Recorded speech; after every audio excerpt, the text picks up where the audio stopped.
आज 26 फेब्रुवारी सोमवार. सकाळी आपल्यापैकी बऱ्याच जणांनी ऐकलं असेल की सज्जनगडावरचा जो दासनवमी उत्सव चाललेला आहे त्याच्यामध्ये सगळं पाहायला मिळतंय आणि त्यामुळं आम्ही संध्याकाळी जातोय आणि सकाळी परत येतोय क्लाससाठी. आता दादा विचारतात आहे ना क्लास तर बरोबर सगळ्यांना काळजी असते म्हणून आम्ही येतो. तर सगळ्यांना शुभेच्छा. या उत्सवानिमित्त कुणी पारायणं करतायत, कोणी करुणाष्टकं, सवाया, सगळा छान कार्यक्रम चाललेला असतो. तिथे रोज रात्री 10 ते 12 कीर्तन असतं, पहाटे काकड आरती असते, 6 पासून पूजा, अभिषेक, 8 वाजता पुन्हा प्रवचन असतं. पण आज आमच्याकडं कौस्तुभ स्वामी आल्यामुळं आम्ही तो अभिषेक झाल्या लगेच इकडे आलो आणि आता दिवसभर क्लास घेऊन पुन्हा जायचे.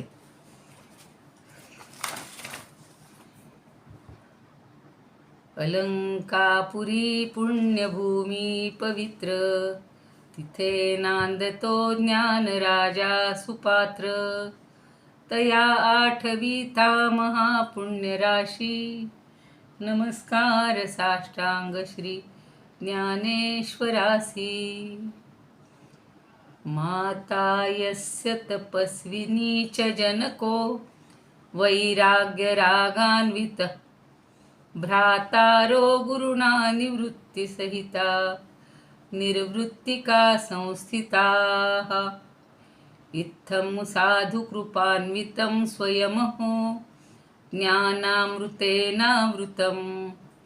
वन्दे तं करुणाकरं प्रभुवरं श्री संत ज्ञानेश्वरं.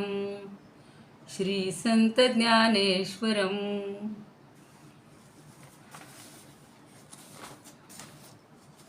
परवा आपण 397 पर्यंत ओव्या पाहिलेल्या होत्या आणि आता आपली या अध्यायाच्या शेवटाकडे वाटचाल चालू आहे. परवा आपण असंही पाहिलेलं होतं, एखाद्या माणसाला दिव्य औषध मिळालं तर ते रोगाला रोगमुक्त करतं. धैर्य खचलेल्या माणसाला एखादा आधार मिळाला तर त्याला नवी उभारी येते. त्याप्रमाणे व्यंग प्राप्त झालेल्या माणसाला सत्कर्माला, माणसाला म्हणण्याच्या सत्कर्माला सत शब्द तारक ठरतो. आणि ओम तत्सत मधील सतचं महत्त्व आपल्याला सांगितलं होतं. 97 मध्ये म्हटलेलं होतं, तेथगा हा सच्छब्दू ये रादो हि परुस परीस प्रबुद्धू, प्रयोजिला करी साधू कर्मा ते यया. म्हणजे काय की अरे पार्था, ओंकार आणि तत्कार यांच्यापेक्षा सुद्धा सरस असलेला सत्शब्द जर आपण योजला तर आपण करत असलेल्या कर्मामध्ये आपल्याला चांगलं स्थान मिळतं. म्हणून मी त्या दिवशी ती प्रार्थना पण तुम्हाला म्हणून दाखवली होती. ओम तत्सत श्री नारायण तू पुरुषोत्तम गुरु तू. तर त्या ठिकाणी ओम तत्सत हे नारायणाला आणि पुरुषोत्तमाला जे परब्रह्माला उद्देशूनच म्हटलेलं आहे आणि सतला जास्त महत्त्व आहे. आता पुढे काही ज्ञानदेव आपल्याला उदाहरणातून स्पष्ट करतात. ती उदाहरणं बघूया. लोहा परिसाची घृष्टी, वोहळा गंगेची भेटी, कामृता जैसी वृष्टी पियुषाची. इतकी सुंदर उदाहरणं असतात की त्याच्यातून आपल्याला लगेच त्या सतचं महत्त्व समजावून देतात. काय म्हणतात? लोहा परिसाची घृष्टी, घृष्टी म्हणजे घासणं, म्हणजे त्याचा स्पर्श करणं. तर लोह म्हणजे लोखंडाला परिसाचा स्पर्श झाला किंवा त्यांनी घासलं की काय होतं. आणि वोहळा गंगेची भेटी, दुसरं उदाहरण. वोहळ म्हणजे साधे पाण्याचे ओहोळ, पावसाचे पडलेले कितीतरी वाहत असतात. पण गंगेला येऊन मिळाला गंगेची भेटी. ओहोळ जर साधा, ओहोळ म्हणजे ओहोळ, ओढा म्हणू आपण, तर तो जर गंगेला येऊन मिळाला. कामृता जैसी वृष्टी पियुषाची, किंवा एखादा मृत मनुष्य आहे, मृत जीवावर अमृताचा वर्षाव व्हावा. पैस असाधू कर्मा तैसा सच्छब्दू प्रयोग वीरेशा हे असो गौरवूची ऐसा नामाचा येया. त्याप्रमाणे अरे वीरश्रेष्ठा पुरुषा वीरेशा म्हटलेलं आहे. हे कर्म वाईट म्हणून जे कर्म असाधू कर्मात ऐसा, असाधू म्हणजे वाईट, साधू म्हणजे चांगलं, तर वाईट जे कर्म आहे जे वाईट म्हणून गणलं जातं त्याच्यासाठी सत् शब्दाचा उपयोग सुंदर आहे किंवा सुंदर प्रयोग आहे. आणि या ब्रह्म नावाचा गौरवच तसा जबरदस्त आहे.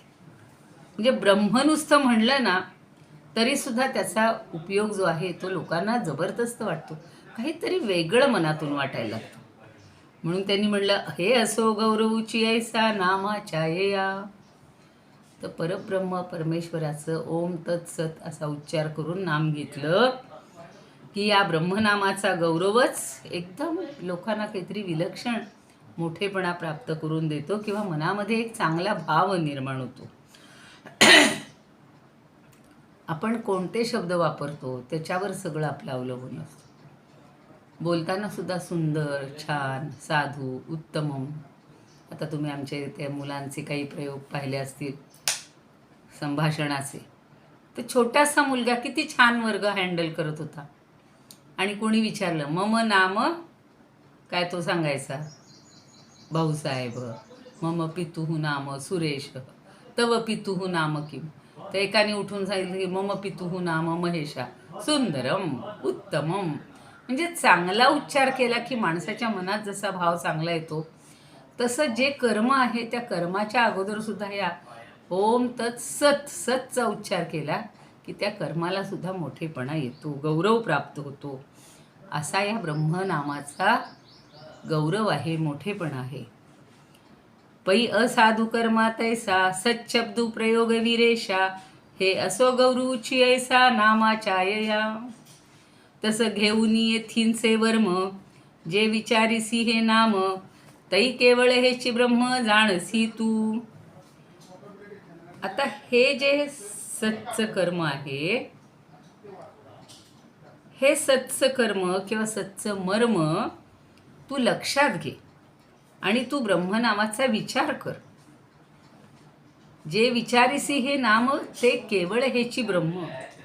आणि हे सगळे जे वस्तुजात आहे किंवा सगळं जे काही आहे हे म्हणजे परब्रह्मच आहे. तर ते केवळ हेची ब्रह्म जाणसी तू. म्हणजे हे सगळं ब्रह्म आहे. सर्वम इदम खलु ब्रह्म असं म्हणलेलं आहे बघा. सर्वम जेव्हा आपण म्हणतो की सर्व छान झालेलं आहे किंवा सर्वजण जमलेले आहेत, मग काही प्रश्न उरतो का हो? ती नात आली का, नातू आला का? नाही, आमच्याकडचे सर्वजण आले. तो सर्व शब्द फार आहे. तसं इथं तेच सांगताय की ह्या नामामध्ये सगळं आलं आणि सर्वामध्ये ब्रह्म आहे म्हटल्यावर मग या पुस्तकात आहे का, मग या गवतात आहे का, या वृक्षात आहे का, हे विचारायचीच गरज नाही. म्हणजे सगळ्यांमध्येच ब्रह्म आहे असं एक वाक्य लक्षात ठेवायचं. सर्वम खलु इदम ब्रह्म, तेच इथं सांगतात. घेऊन येथीची वर्म जै विचारीसी हे नाम ते केवळ हेची ब्रह्म जाणसी तू. समजा इथं 50 वस्तू ठेवल्यात, मांडून ठेवल्यात आणि विचारलं की हे ब्रह्म आहे का, हे ब्रह्म आहे का. बघा, मला त्याच्यावरनं नेहमी लहानपणीची आठवण होते की रस्त्यामध्ये काहीही वस्तू असेल, मग एखादं भांडं असेल, एखादं पुस्तक असेल, एखादी काहीतरी खेळण्याची वस्तू असेल आणि त्याला आपल्या नकळत पाय लागला आणि ते पडलं किंवा ते बाजूला झालं, तर आमचे आईवडील आम्हाला सांगायचे की त्याला नमस्कार कर, त्यात देव आहे. आता हे ब्रह्म म्हणत नव्हते तेव्हा, ते कळलंही नसतं. पण प्रत्येक वस्तूमध्ये देवत्व आहे हीच कल्पना किती चांगली होती. आणि मग त्याला पहिला नमस्कार कर आणि ते वस्तू नीट ठेव. हा जो संस्कार आहे ना, हा लहानपणी घडलेला आहे. तुम्ही त्यातनंच आलेले आहात. म्हणून आपण सुद्धा आता मुलांना बरं जाऊ द्या, वस्तू तर सोडा. पूर्वी असे म्हातारी माणसं जरा पाय पसरून बैसू ऐशारामात बसले असतील असे दाराशी किंवा कुठेतरी, आणि ते ओलांडून येताना नकळत त्याच्या पायाला पाय लागला आपला किंवा हाताला पाय लागला, तर त्याला सुद्धा नमस्कार करायचा.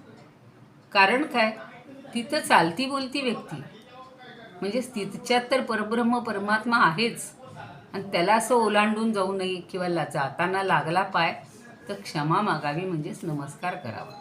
तेच इथं सांगतायत बरोबर, की हे तू जाणून घे वर्म, यातलं वर्म तू जाणून घे.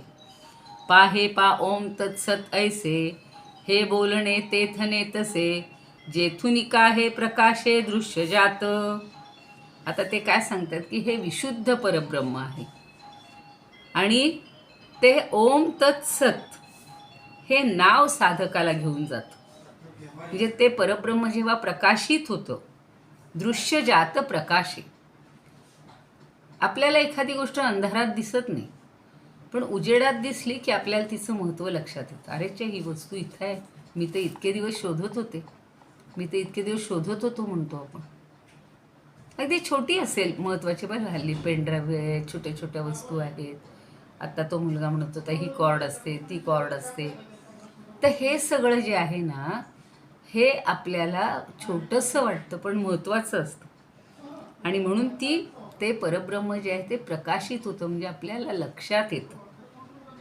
आणि मग ते ओम तत्स हे नाव साधकाला घेऊन जातं, म्हणजे साधकापर्यंत ते पोहोचतं. जेथुनिका हे प्रकाशे दृश्य जात, ते तव निर्विशिष्ट परब्रह्म चोखट, तयाचे हे अंतुवट व्यंजक नाम. तसं ते कसं आहे, तर निर्विशिष्ट, म्हणजे त्याला वैशिष्ट्य काही नाही आहे, निर्विशिष्ट आहे. याचाच अर्थ ते विशुद्ध आहे, शुद्ध आहे. परब्रह्म चोखट, चोखट आहे, शुद्ध आहे. तयाचे हे अंतुवट व्यंजक नाम. अंतुवट म्हणजे ते दाखवणारं, निर्देश करणारं.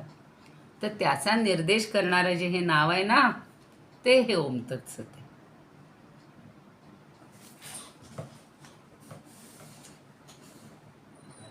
अंतुवट म्हणजे अंतर्गत, त्याच्या अंतर्गत हे जे आहे ते दाखवणारं हे व्यंजक नाम.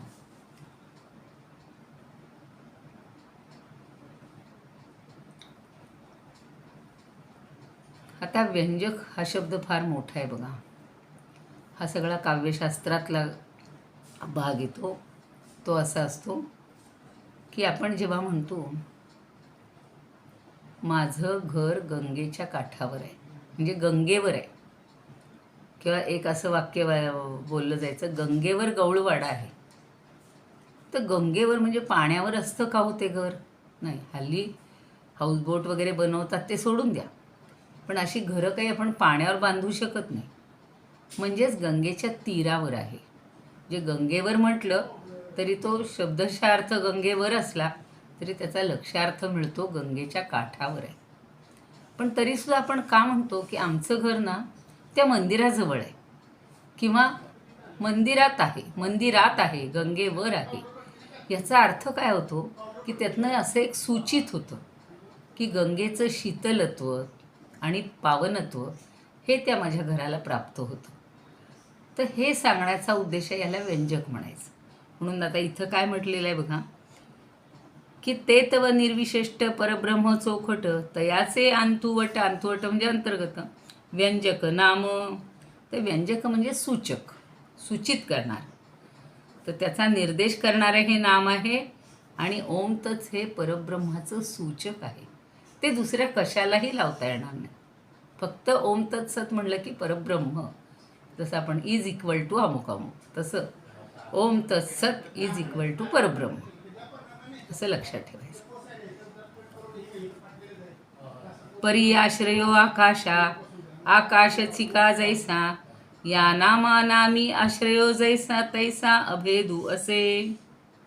आता म्हणतात परी आश्रयो आकाशा, पण आकाशाला अवकाशच आश्रय असतो. त्याला दुसऱ्या कोणी खांब वगैरे दिला असतो का आधार खांबाचा, आकाश पडून जाऊ नये म्हणून? आपण आपल्या वस्तूंना आधार देतो नाही का? मंडप वगैरे बांधतात, त्याला किती खांब असतात. पण इथे आकाशाला अवकाशच आश्रय देतो, म्हणजे ती दुसरी पोकळीच त्याला आश्रय देते. अभेदू पुढं म्हणलेत, या नामानामी आश्रयो तैसा.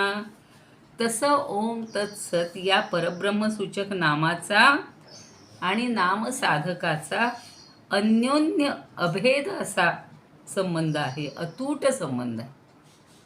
म्हणजे नाम आणि नामी हे वेगळे नाहीच आहेत. आपल्याकडं कसं असतं, आपल्याकडं म्हणून खूप अशी नामांची थट्टा केली जाते बघा, किंवा म्हणी पडल्यात, नाव सोनूबाई हाती कथलाचा वाळा, नाही का, किंवा अजून काही बायकांची अशी छान छान सुवर्णा, आणि तिच्या अंगात सोन्याचं एकही कडं नसतं, काही नसतं, ती तांब्या पितळेचे दागिने घालून फिरते. म्हणजे हे थट्टेनं म्हणणं वेगळं आहे, पण त्या नामाचा आणि त्या व्यक्तीचा असा अतूट संबंध पाहिजे. आणि ह्या परब्रह्माचा आणि ओम तत्सत या नावाचा अतूट संबंध आहे. ते सार्थच आहे तिथे, त्याच्यात फरक नाहीच आहे, किंवा न पटण्याजोगं त्यात काहीच नाही. म्हणजे नावाचा आणि ह्याचा संबंध असतोच हेच दाखवून देणारे हे नाम आहे. उदयीला आकाशी, पुढे अजून उदाहरण देतात. उदयीला आकाशी, रवीची रवी ते प्रकाशी, हे नाम व्यक्ती तैसी ब्रह्मची करी. आता उदयीला आकाशी, आकाशात कोण उगव पावतो, उदय पावतो? सूर्य. पण तो स्वतःलाही प्रकाशित करतो. रवीची रवी ते प्रकाशी. त्याप्रमाणे हे नाम व्यक्ती तैसी ब्रह्मची करी, त्याप्रमाणे हे नामच ब्रह्मांड व्यापी परब्रह्माला प्रकाशित करते. दुसऱ्यांनी त्याच्यावर प्रकाश द्यायची गरज नाही.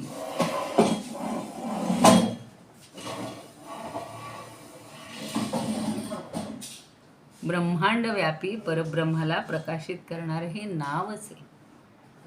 अजून म्हणतात, म्हणोनी त्र्यक्षर हे नाम, नव्हे जाण केवळ ब्रह्म, यथा लागी कर्म जे जे की जे. आणि म्हणून हे परब्रह्माचं त्र्यक्षरी म्हणजे 3 अक्षरी नाव हे केवळ नाम नाही आहे, तर ते शुद्ध ब्रह्मच समज. नवे जाण केवळ ब्रह्म, यया लागी कर्म जे जे की जे. आणि म्हणून त्याच्या प्राप्तीसाठी जे जे कर्म करावे लागते ते मी तुला सांगतो. लोकांना शेवटी नुसतं नाव ठेवलं, पण त्याच्यातून ते ब्रह्म हे कशावर न, मग ते कशाशी त्याचं नातं आहे ते जोडलेलं आता पुढच्या ओव्य श्लोकात सांगणार आहे. बघूया आपण तो श्लोक नंतर. आधी याच्यावरच्या काही ओव्या राहिलेल्या आहेत त्या बघून घेऊ.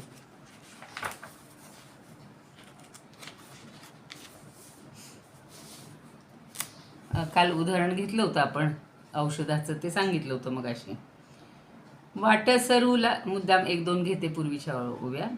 वाट सरू लागी पडोनिया भूल, न दिसे पुढील वाट जैसी, पारख्या हातून जैसी घडे चूक, रत्न अमोलिक पारखिता. कधी कधी रत्न पारख्याची सुद्धा चूक होते. व्यवहारी हे तो जैसे घडे पार्था, येथेही सर्वथा तैशा रीती, घडोनी प्रमाद कर्म मर्याद, होनी निषिद्ध वाटे चाले. तेव्हा आपल्या हातून नकळत चूक होते. परवा आपलं बोलणं झालंय की कळत नकळत चूक होते, प्रमाद घडतो. म्हणून काय करायचं? तेव्हा तया कर्मा करावया शुद्ध, सर्वथा सच्छब्द प्रयोजिती. ओंकार तत्कार दोहोनी थोर, अर्जुना साचार सच्छब्द हा. लोखंडासी, इथून आज घेतले, लोखंडासी भावा परिसाचा स्पर्श, भेटावी ओढ्यास गंगा जैसी, किंवा मृता लागी करायास जीव, अमृत वर्षाव भावा जैसा. तैसे दुष्कर्मासी कराया पावन, जाण प्रयोजन सच्छब्दाचे. असो सच्छब्दाचे ऐसे थोरपण, असे पार्था जाण असामान्य. नामाचे हे वर्म जाणोनी पाहता, नामची तत्वता परब्रह्म. ओम तत्सत नाम दाखवी जे स्थान, प्रकाशे जेथोन दृश्य जात. बोलिले जे स्थान ब्रह्म ऐशा नावे, शुद्ध जे स्वभावे निर्विशेष, तया ब्रह्माचीच अंतरंग खूण, दाखविती तीन अक्षरेही. नामाणी ब्रह्मा अभेद आश्रय, नभा लागी होय नभ जैसे. सूर्याची तो जैसा सूर्या ते प्रगट, करी आकाशात उगवता. म्हणून या पार्था अक्षरे ही तीन, ब्रह्मची तू जाण मूर्तिमंत. म्हणजे ही तीन अक्षर म्हणजेच परब्रह्म आहे, साक्षात मूर्तिमंत परब्रह्म आहे, असं तू लक्षात घे, असं भगवंत सांगतात, म्हणजे ज्ञानदेव सांगतायत. आता पुढचा श्लोक बघूया. म्हणजे कशाशी त्या परब्रह्माचं नातं आहे, तुला कोणकोणतं कर्म करावं लागणार आहे. म्हणजे शुद्ध ब्रह्म, ह्या सगळ्याला शुद्ध ब्रह्म म्हणायचे, शुद्ध ब्रह्म म्हणायचे, पण नेमकं कोणतं कर्म करायचे ते आता सांगतात.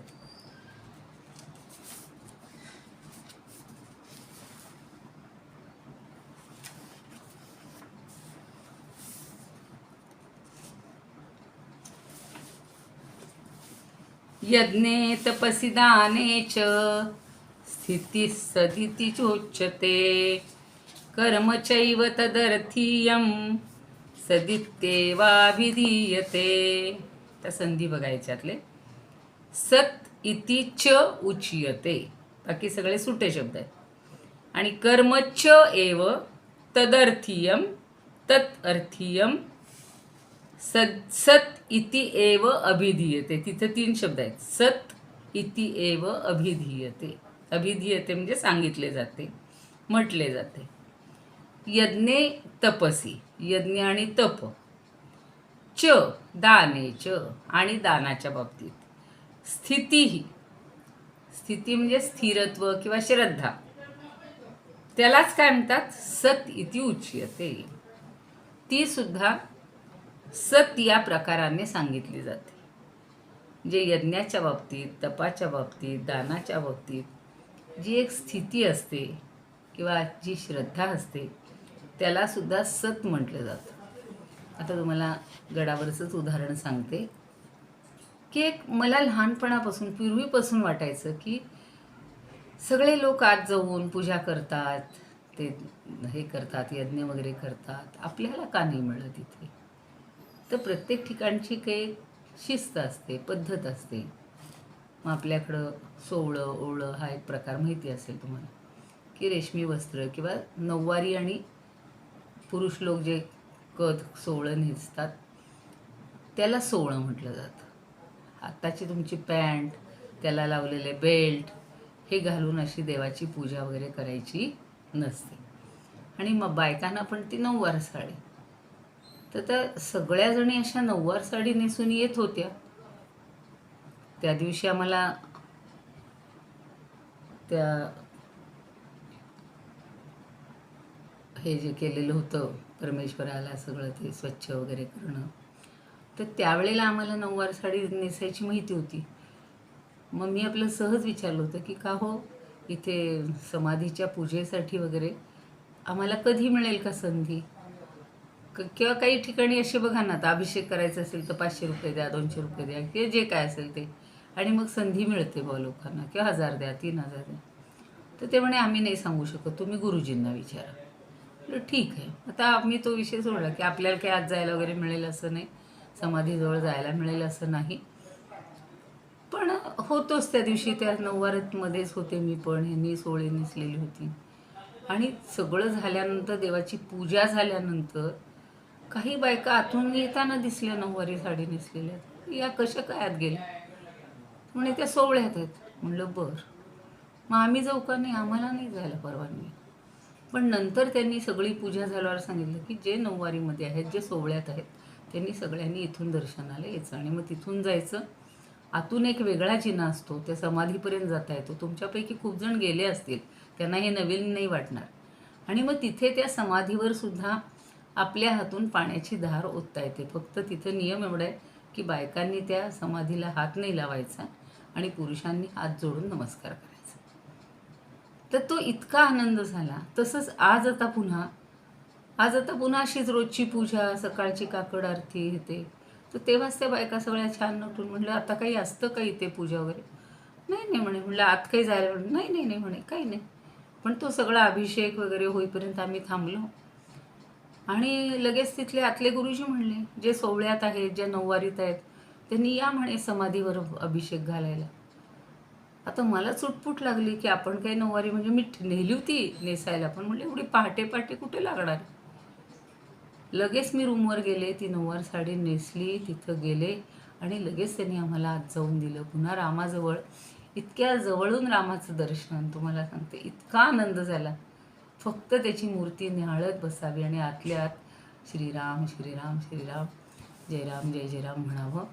1-2 मिनिट अशी फक्त कुणाचेही मध्ये अडथळा नाही आणि अशी त्या अशा मूर्ती निहाळून त्या समाधीपर्यंत जायला मिळालं. आणि म्हणे घाला पाणी, म्हणून ते पाणी घालायला मिळालं. आता तू म्हणाल त्यात काय एवढं, पण हे जे ते सांगतायत की यज्ञे तपसी दानेच, हे जे सगळं आहे हे आपल्याला मिळायला पाहिजे.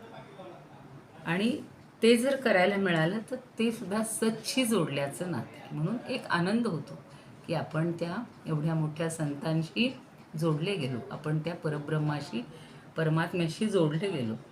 तर ह्याच्यावर श्रद्धा पाहिजे आणि आंतरिक आपली तळमळ असेल ना, आपल्याला ती गोष्ट मिळते. एवढं मात्र मी अनुभवलं आहे. आपली ओढ पाहिजे, त्या बाबतीतली ओढ पाहिजे. आता तू म्हणाल त्यात काय एवढं, लांबूनही नमस्कार केला तरी आहेच, पण त्या गोंधळामध्ये, गर्दीमध्ये, म्हणून आपल्याला बघा एकांतवास, शांतता, अशा वेळेला जेव्हा देवाचं आपल्याला सान्निध्य मिळतं, शांतता मिळते, मनाला प्रसन्नता मिळते, ती वेगळीच असते. आणि म्हणून इथे त्यांनी सांगितलं की यज्ञ, तप आणि दान यांच्या बाबतीत श्रद्धा म्हणजेच आस्तिक भाव, ती सुद्धा सत या प्रकारातच मोडते. सतला फार मोठं आहे. म्हणजे मला आता आठवतं की सत म्हणजे सत्य, आणि सत्य म्हणजे आपल्या एक लोकांच्या मनामध्ये सत्य म्हणजे खरं बोलणं किंवा खरी वागणूक, एवढंच असतं सत्य म्हणजे. पण सत म्हणजे तो परमात्मा, ते परब्रह्म, एकमेव भगवंत, असा अर्थ कधी माहितीच नव्हता. आणि म्हणून आमचे एकदा एक विद्यापीठातले head of the department doctor Thite म्हणून आहेत, आणि असंच काहीतरी सांगत होते मी सतबद्दलचं. आणि त्यावेळेला त्यांनी सांगितलं की सत्ये सर्वम प्रतिष्ठितम, असं एक वाक्य आहे की सत्यामध्ये सगळ्याचा समावेश झालेला आहे. आणि सत्य म्हणजे फक्त सत्य बोलणं असा अर्थ नाही आहे. तर सत म्हणजे ह्या सगळ्या त्रैलोक्याचं किंवा सगळ्या त्रिभुवनाचं, 14 भुवनांचं ज्यांनी ही निर्मिती केलेली आहे आणि जो सगळा त्याचा अधिकारी आहे, तो म्हणजे सत. पण त्याच्याबद्दल श्रद्धा असणं हे सुद्धा सत आहे, हे आपल्याला या श्लोकातनं कळतं. आणि जेवढी श्रद्धा ठेवू ना, तेवढ्या त्या गोष्टी मिळत राहतात. हे काही मोठेपणा, अहमपणा सांगण्यासाठी नाहीच आहे, पण मला इतकं आतून भरून आल्यासारखं झालं आज सकाळी की म्हणलं खरंच परमेश्वराची. त्याच्याही पुढं सांगितलं ना मी तुम्हाला, सकाळी सांगितलं की ते महाराज येणार होते म्हणे, फक्त 5 मिनिट येऊ तुमच्या घरी. आता आपल्याला वाटतं ना, असे संत महात्मे आले की त्यांची पूजा करावी, त्यांना आपल्याला काहीतरी द्यायला मिळावं, त्यांना म्हणजे जेवण नाही, खाणं नाही, काहीतरी द्यावं, ही भावना होती. आणि मला अचानक कळलं की समर्थांच्या आणि वेण्णास्वामींच्या पादुका आपल्याबरोबर येणार आहेत त्यांच्याबरोबर. तर आम्ही पटपट पटपट पुढे आलो अर्धा तास, आणि मग त्या पादुकांसाठी छान जागा केली, सगळं हे केलं. आणि त्या पादुका दारात आल्याच म्हणल्यानंतर जसं आपली माहेर वैष्ण आली की आपण तिला औक्षण करतो, वाळून आत घेतो, मला इतकं भरून आलं होतं की अरे छे, इतकी घाई गडबड झाली एकदम 2 मिनटात. जे सापडेल ते तयारी करून ठेवली, सुपारी सापडेना, सुपारी शोधली, आणि मग ती औक्षण करून त्या पादुका विराजमान झाल्या. आणि घर असं समाधानानं किंवा एक शांत ह्यानं भरून गेलं. तर ही जी आंतरिक ओढ आहे ना, ही आंतरिक श्रद्धा आहे ना, ती आपल्याला कोणी आणून देत नाही, पैसे देऊन मिळत नाही. तो भाव म्हणजे सद्भाव आहे. सद्भावे साधू भावेचे, ते जे म्हणले ना, सदित्ये तत् प्रयुज्यते, तो सद्भाव इथे या ठिकाणी सांगितलं. आणि त्याला सत इति उच्यते. सदिती म्हणजे सत इति उच्यते. आणि कर्मचैव तदर्थीयम सत इति एव अभिधीयते. आणि पुन्हा कर्मच एव, आणि जे जे आपण कर्म करू तदर्थीयम म्हणजे त्यासाठी आपण जे जे कर्म करू त्याला सुद्धा सत्यच म्हणतात, सतच म्हणतात. ते सुद्धा कर्मसुद्धा निश्चितपणानं सत या नावानंच म्हटलं जातं. आता लोक बडेजाव करतात, सगळं मोठाले. आता काल परवा पाहिलं वाढदिवस म्हणजे किती हो, लाखो लाखो लाखो रुपये त्या नुसत्या उधळण फटाकड्यांमध्ये, रोषणाईमध्ये. ती तर करू देत, पण आंतरिक तळमळ ओढ वाटली पाहिजे आपल्याला त्या कशाबद्दल का होईना, व्यक्ती असेल, परमात्मा असेल, भगवंत असेल, आपलं जे अधिष्ठित जे कोणी कुलदैवत असेल तर यांच्याबद्दल, आणि त्यालासुद्धा सत म्हटले. तर कर्म हे निश्चितपणानं सत म्हटलं जातं. त्याच्यासाठी जे जे करू ते, म्हणजे तुम्ही छान रांगोळी काढाल, स्वच्छता कराल, सगळी पूजाची तयारी कराल, फुल पत्रम पुष्पम फलम त्वयम, 9व्या अध्यायात पाहिले आपण की नाही माझ्याजवळ जास्ती काही आणून ठेवायला, पण निदान जे आहे घरात ते का होईना मी तिथे मांडीन, ते अर्पण करीन, आणि 5 मिनिटात का होईना फक्त त्या परमेश्वराशी मी एकरूप होईन. तर ही जी गोष्ट आहे, म्हणून त्या परमात्म्यासाठी, परमेश्वरासाठी केलेलं कर्म हे निश्चयानं सत असतं. त्याच्यात खोटेपणा अजिबात नसतो आणि नसायलाच पाहिजे. सगळ्यांनी फक्त समजून घ्या. माझ्या भावात एकच श्लोक राहिलेला आहे. आता त्याच्यावरच्या आपल्याला ओव्या बहुतेक उद्याच घ्याव्या लागतील. बघू आता याच्यावर ज्ञानदेव काय म्हणतात. ते याग अथवा दाने, थोड्याच होतील ओव्या. तपादिके गहने, तिये निफजतू का न्यूने, होऊनी ठातू. आत्ता मी सांगितलं तसं परब्रह्माच्या प्राप्तीसाठी यज्ञ याग जे केले जातात किंवा दान दिलं जातं, किंवा घोर तपश्चर्या, गहने तपादिके, गहन अत्यंत अवघड अशी तप केली जातात. घोर तपश्चर्या बघा ना, त्या भगीरथाने एका पायावर उभं राहून केलं. सीतेनं सुद्धा तसंच केलं होतं. पार्वतीनं सुद्धा घोर तपश्चर्या केली होती. 64 वर्ष पिकली पानं खाऊन आणि नुसत्या वाऱ्या अपभक्ष वायुभक्ष राहून शंकराच्या प्राप्तीसाठी. इतकं सोपं नाही. भगीरथानं 1000 वर्ष, हजारोंचीच भाषा असायची त्यावेळेला. अहो विश्वामित्रांनी सुद्धा अशीच किती 1000 वर्ष आपल्याला ब्रह्मर्षी पद मिळायला पाहिजे म्हणून तपश्चर्या केलेली होती. म्हणजे आपल्याला वाटतं ना त्यात काय थोथंड आहे, बसतायत सकाळपासून म्हणत. अहो 12-12 तास वेद पठण करणं चेष्टा नाही.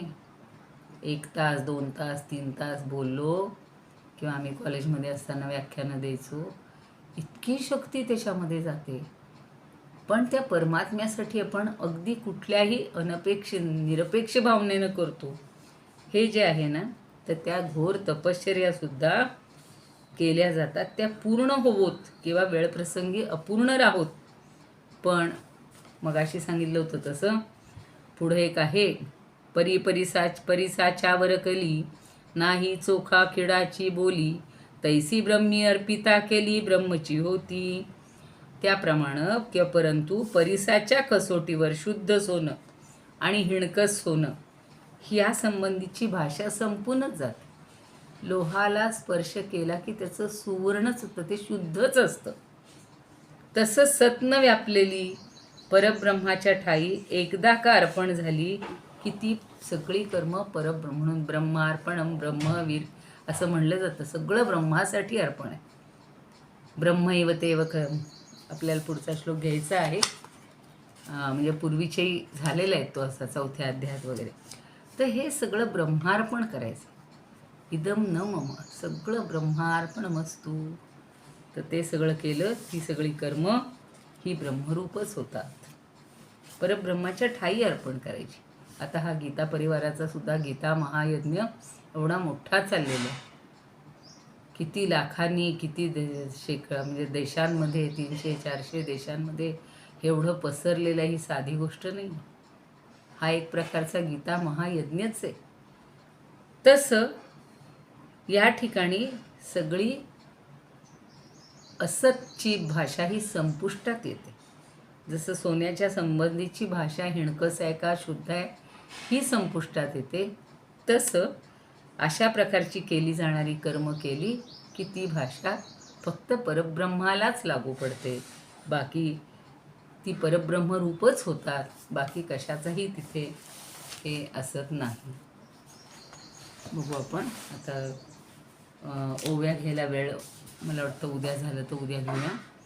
इदमुपकर्तुं भुवनमण्डलं समुदितमिव भास्करं सादरं वन्दे ज्ञानेश्वरं. त्रिभुवनमाता भगवद्गीता लोकमङ्गला लोकविश्रुता लोकहितं सन्ततं ध्यायता येन ज्ञानेश्वरी विरचिता. श्रुत्वा प्राकृतगिरं सादरं वन्दे ज्ञानेश्वरं सादरं वन्दे ज्ञानेश्वरम्. आरती ज्ञानराजा महाकैवल्य तेजा सेविती साधू संत मनुवेधला माझा. आरती ज्ञानराजा लोपले ज्ञान जगी हित नेणती कोणी. अवतार पांडुरंग नाव ठेविले ज्ञानी. आरती ज्ञानराजा कनकाचे ताट करी उभ्या गोपिका नारी. नारद तुंबरू हो सामगायन करी. आरती ज्ञानराजा प्रगट गुह्य बोले विश्वब्रह्मची केले.